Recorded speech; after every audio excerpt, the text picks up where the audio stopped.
Hakeem Jeffries, let's talk about that discharge petition.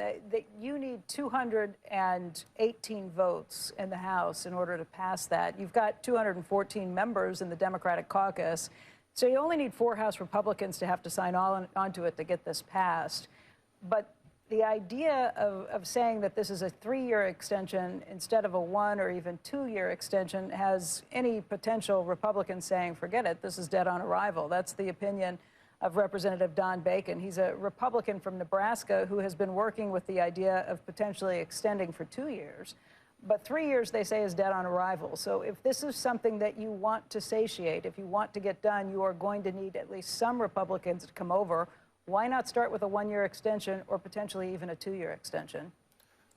Well, Leader Schumer offered a 1-year extension in the context of trying to end the Trump Republican shutdown. Yeah, but that's different. I'm talking about what you have now. Let's not go back to what's done in the past and what has not been extended. If you want to get something that has actually done, you need to do something that will have bipartisanship. You can ask me the question. You can ask me the question. I'll provide the answer. Answer the question instead of going back. I'll provide the answer. No. I'm providing an answer in order to provide context.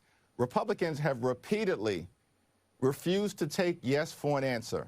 It was a very reasonable multi-year extension that was offered. It was a 1-year straight extension plus a multi-year process through a bipartisan commission to more permanently resolve the Affordable Care Act issue. So having that context is absolutely important, regardless of what you may think. It's important context to make me realize that I don't think you want to get a deal done. I think this is something where you'd like to see the rates go higher and allow the Republicans to hang themselves with that. Is that the answer? That's absolutely a ridiculous assertion. And really, shame on you. 3 years is not going to get passed, so what do you do? Shame on you for saying that. Because we're fighting. It's not a partisan issue for us. In fact, the states that are most impacted as it relates to an Affordable Care Act tax credit expiration are all Republican states. We're talking about West Virginia, Wyoming, Alaska, Mississippi, right? Tennessee. Over and over and over again, we can go through the list. That's why you probably have some Republicans who would sign on if you guys could come up with something that actually looks like a bipartisan deal.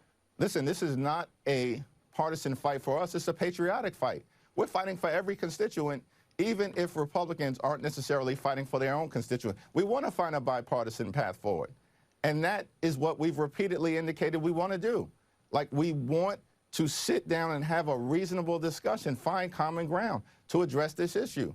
Now, Republicans said in the House they were willing to deal with the Affordable Care Act tax credit issue after the government funding agreement was reached. Well, now the government shutdown is over, and there's still been no conversations with House Republican leaders. Mike Johnson.